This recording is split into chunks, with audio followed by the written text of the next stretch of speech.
तिरंगा तन में हम वतन के लिहानी साथी हो, समझ के चंदन लगानी देशा के माटी हो,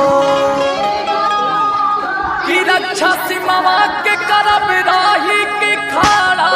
हो, असर उठी जे हमारा देशवा पद हो, आदित्य गोसैया हो,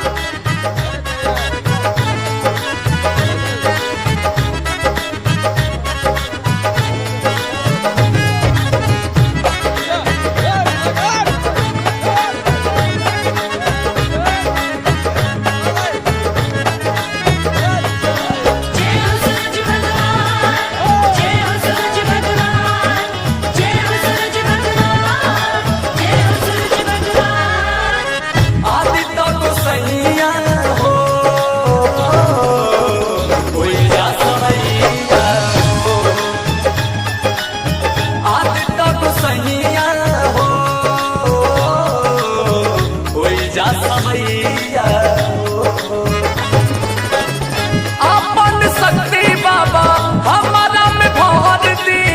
बेटा अंकुश के वो लायक कर दी, देशवा के दुश्मन से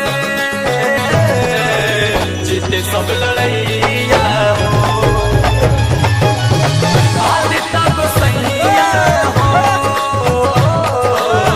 कोई जा सवैया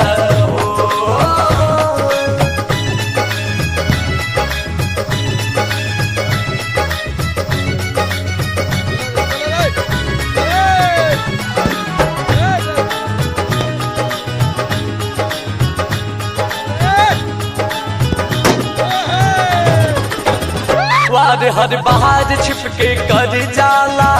सामने आवे ना मुँह कर जाला, खत्म सब खेल जाके कर दी, सूरज बाबाई हमके वर दी,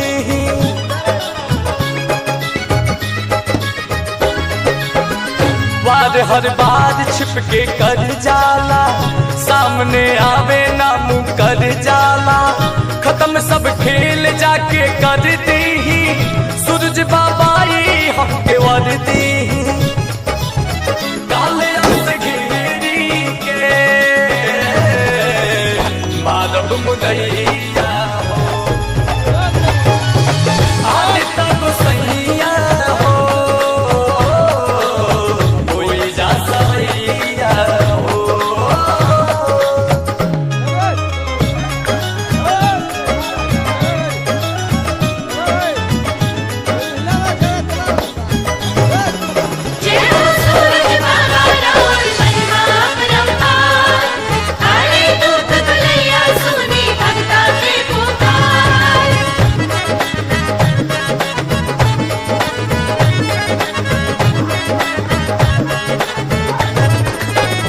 खून से खाकी जाके रंग ले हम,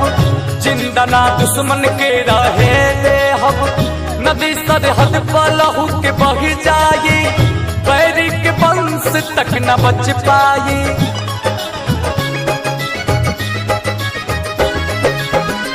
खून से खाकी जाके रंग ले हम,